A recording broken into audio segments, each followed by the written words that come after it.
Hello class 9th, how are you. हम लोग sample paper solve कर रहे थे बच्चों। आई होप कि आपने मेरे साथ सॉल्व किया होगा और आपकी प्रैक्टिस हुई होगी।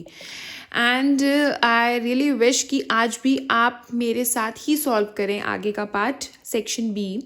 ठीक है, तो हम स्टार्ट करते हैं सेक्शन बी एंड हम स्टार्ट करेंगे 21st क्वेश्चन से, जिसमें और है 2 क्वेश्चंस हैं बट हम दोनों ही क्वेश्चंस को सॉल्व करेंगे। ओके, तो फर्स्ट क्वेश्चन है, show that the diagonals of a rhombus are perpendicular to each other which is related to your chapter quadrilaterals. ठीक है, so show that the diagonals of the rhombus, तो हम क्या बनाएंगे, पहले एक rhombus बनाएंगे और ये हमने बना दिया एक rhombus। इसके डायगोनल्स ये रहे, एक डायगोनल दूसरा डायगोनल। हमें क्या प्रूव करना है कि they are perpendicular to each other. ठीक है, दैट मीन्स हमको ये प्रूव करना है कि ये चारों एंगल्स 90 के हैं। तो हम किसी भी एक एंगल को 90 डिग्री प्रूव कर देंगे। तो हम सबसे पहले गिवन में क्या लिखेंगे, हम गिवन में लिखेंगे कि ए बी सी डी एक रोम्बस है, तो इसका मतलब उसकी प्रॉपर्टी क्या होती है, A B is equal to B C is equal to C D is equal to D A. ये हमें गिवन है। ठीक है, टू प्रूव हमको क्या प्रूव करना है कि एंगल 2, 3, 4 हमारे चारों के चारों एंगल्स हमारे 90 डिग्री के हैं। ऑल राइट, कोई कंस्ट्रक्शन नहीं है इसमें, हम प्रूफ स्टार्ट करते हैं। एंड इसमें सबसे बड़ी बात जो हमें ध्यान में रखनी है कि हमें कॉन्ग्रुएंसी कौन से 2 ट्रायंगल्स में प्रूव करनी है, वो ये है कि हमें 2 एडजेसेंट ट्रायंगल्स लेने हैं, साथ साथ वाले, यानी या तो ये दोनों या ये दोनों या ये दोनों या ये दोनों। ठीक है, तो हमने ले लिए in triangle AOB and triangle BOC। हमने ये दोनों ट्रायंगल्स ले लिए, ये वाला और ये वाला।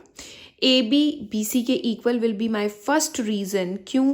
क्योंकि all the sides of rhombus are equal. ठीक है, sides of rhombus are equal. Second reason will be BO is equal to BO common. Okay, and third reason क्या लिखेंगे बच्चों, थोड़ा सा बच्चों को प्रॉब्लम होती है ये सोचने में, AO is equal to OC। Why? क्योंकि बच्चों AO is equal to OC का मतलब होता है डायगनल्स बाइसेक्ट ईच अदर। और डायगनल्स किस किस के बाइसेक्ट करते हैं ईच अदर, वो बच्चे सोचते ही रह जाते हैं। अरे सोचने की ज़रूरत ही नहीं है, जो पैरेललोग्राम होता है उसके डायगनल्स बाइसेक्ट ईच अदर। ठीक है, and rhombus is also a parallelogram, square is also a parallelogram and rectangle is also a parallelogram. तो जब पैरेललोग्राम के डायगनल्स बाइसेक्ट करते हैं तो इसका मतलब रोम्बस, रेक्टेंगल, स्क्वायर तीनों के डायगनल्स बाइसेक्ट करते हैं। तो इसमें कोई बात सोचने की है ही नहीं। ठीक है, तो हमारी कॉन्ग्रुएंसी कौन सी लगी, SSS। By SSS congruency triangle AOB is congruent to triangle BOC। जब हमारे ये 2 ट्रायंगल्स कॉन्ग्रुएंट हो गए तो हम लिख सकते हैं कि angle 1 is equal to angle 2 by CPCT। लेकिन हमें ये प्रूव नहीं करना कि दोनों एंगल्स इक्वल हैं, हमें ये प्रूव करना है कि दोनों एंगल्स 90 डिग्री के इक्वल हैं। ठीक है, तो हम ये लिखेंगे but angle 1 plus angle 2 is equal to 180 degree linear pair, क्योंकि ये स्ट्रेट लाइन है ना। तो बट एंगल 1 और एंगल 2 तो इक्वल हैं, तो हमने लिख दिया इसको भी एंगल 1, 2 को भी एंगल 1 लिख दिया, तो twice of angle 1 is equal to 180। That means angle 1 is equal to 180 upon 2, that means 90 degree, hence proved. Similarly हम ऐसे लिख सकते हैं, सिमिलरली बाकी के जो एंगल्स हैं which is angle 2, 3 and 4 they are also equal to 90 degree. ठीक है, so this was 21st question, ये जो हमारा ऊपर वाला पार्ट है। ओके, अब हम करते हैं नेक्स्ट क्वेश्चन जो और वाला है, if the diagonals of the parallelogram are equal then show that it is a rectangle. ठीक है, तो बच्चों हमें रेक्टेंगल शो करना है ना, तो फिगर में पैरेललोग्राम मत बनाओ, सीधा रेक्टेंगल बनाते हैं, क्योंकि फाइनली हमें प्रूव तो यही करना है कि रेक्टेंगल है वो। ठीक है, तो पैरेललोग्राम ना बना के मैं एक रेक्टेंगल बनाती हूँ और डायगोनल्स हमको इक्वल दे रखे हैं, तो इसलिए मैं गिवन में क्या लिखूंगी कि जो AC है वो BD के इक्वल है। और to prove show that it is a rectangle, किसी पैरेललोग्राम को रेक्टेंगल शो करने के लिए मुझे ये प्रूव करना होगा कि उसके चारों एंगल्स 90 के हैं। अब हम कौन से ट्रायंगल्स लेंगे कॉन्ग्रुएंसी प्रूव करने के लिए, ये बड़े वाले ABD, मतलब कि जिसमें हमारे एंगल A और एंगल B पूरे पूरे लाई करें। ठीक है, ABD में हमारा एंगल A पूरा लाई कर रहा है, इसलिए मैंने ABD लिया एंड ट्रायंगल ABC, इसमें मेरा पूरा का पूरा एंगल B लाई कर रहा है, ABC। ठीक है, अब AB is equal to AB common, ठीक है, इन दोनों ट्राइंगल्स में। और A C is equal to B D हमको इक्वल दे रखा है, and A D is equal to B C. Why? opposite sides of parallelogram are equal।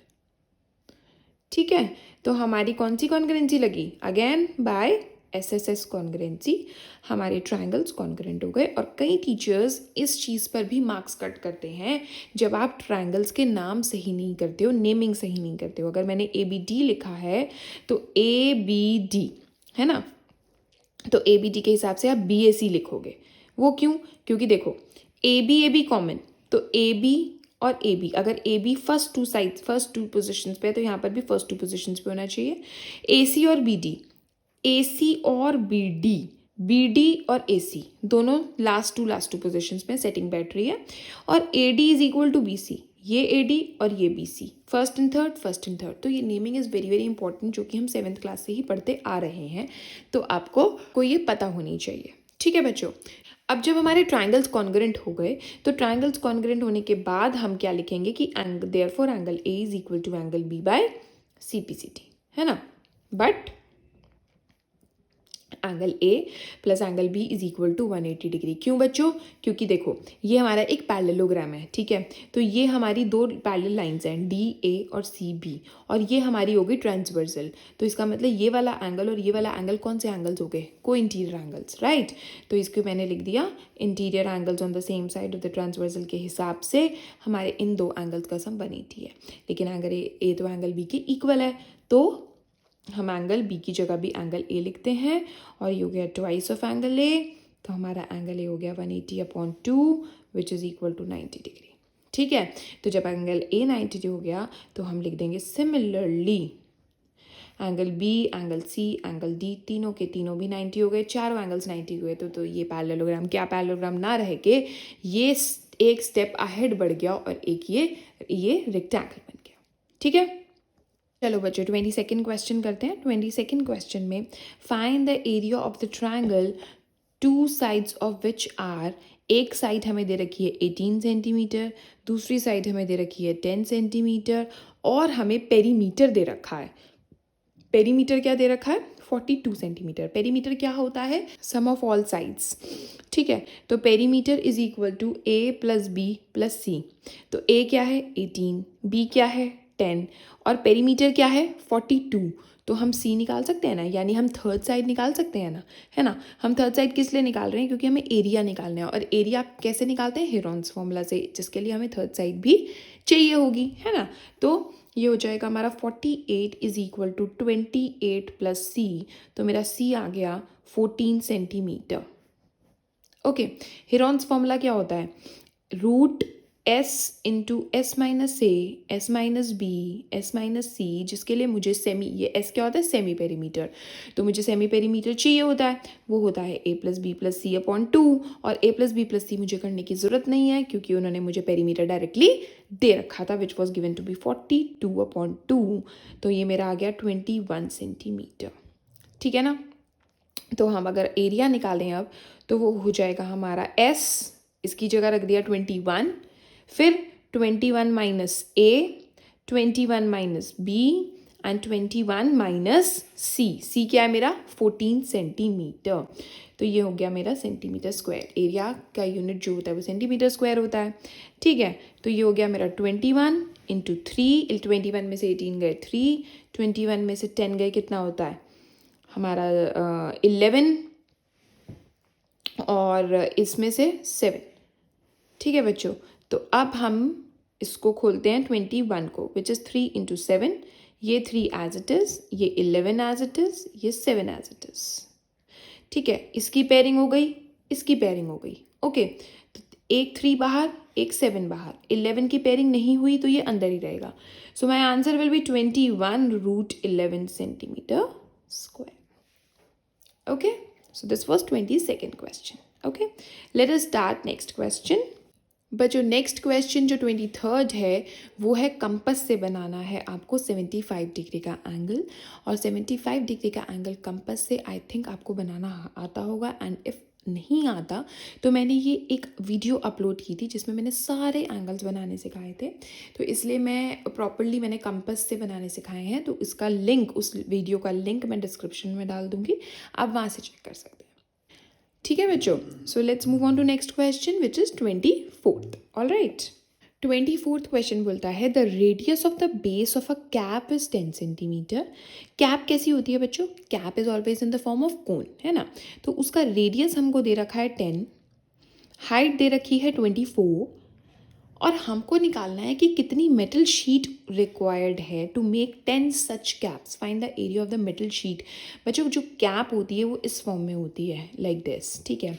Cap का, अगर मेटल शीट से कैप बनाई गई है तो मेटल शीट कहाँ लगी होगी? इस पोर्शन पर, ठीक है। यहाँ पर तो ये तो खुला होता है, ये पोर्शन ओपन होता है, तो यहाँ पर तो मेटल शीट नहीं लगी। सो दैट मीन्स इस क्वेश्चन में कर्व्ड सरफेस एरिया का यूज़ आएगा, क्योंकि बॉटम तो इंक्लूडेड नहीं है। तो कर्व्ड सरफेस एरिया जो कोन का होता है वो होता है पाई आर एल, जिसके लिए मुझे एल रिक्वायर्ड है। तो एल मेरे पास नहीं है, so that is why am using the formula L square is equal to R square plus H square, जिसमें आर की वैल्यू रखी, एच की वैल्यू रखी, ठीक है। ये आ गया 100, ये आ गया हमारा 576, तो ये आ गया 676, तो एल क्या हो गया? 26 सेंटीमीटर। ठीक है बच्चों, अब क्या चाहिए हमको? हमें चाहिए कि area of metal sheet for one cap बनाने के लिए जो हमें मेटल शीट रिक्वायर्ड है, जो कि है पाई आर एल, ठीक है। पाई हमें कुछ नहीं दे रखा, so 22/7 into R into L centimetre square. All right, हमारा कुछ कैंसिल आउट हो रहा है? नहीं हो रहा, तो हम क्या करेंगे इसमें? 22 into 10, 220 into 26/7 centimetre square, which comes out to be 26 को हम 22 से मल्टीप्लाई करते हैं तो हमारा आता है 5720/7 सेंटीमीटर स्क्वायर, ठीक है। लेकिन ये हमारा क्या आया? ये हमारा आया वन कैप के लिए, हमें चाहिए 10 कैप्स के लिए। All right, so area of metal sheet for 10 caps, for 10 caps. So it will be 5720 into 10/7 centimetre. तो ये हमारा आ गया 57200/7 सेंटीमीटर स्क्वायर। एंड अगर आप इसको डिवाइड करते हो, 57200 डिवाइडेड बाय 7, 7 8 ज़ा 56, 7 1 ज़ा 7, 7 7 ज़ा 49, 7 1 ज़ा 7, और ये हमारा आ जाएगा 7 4 ज़ा 28, 7 2 ज़ा 14, तो ये हमारा आ जाएगा 8171.42 सेंटीमीटर स्क्वायर। ठीक। 25th क्वेश्चन बच्चों, the number of books issued from a public library in a week are 1028, 1129, these are the numbers, ठीक है।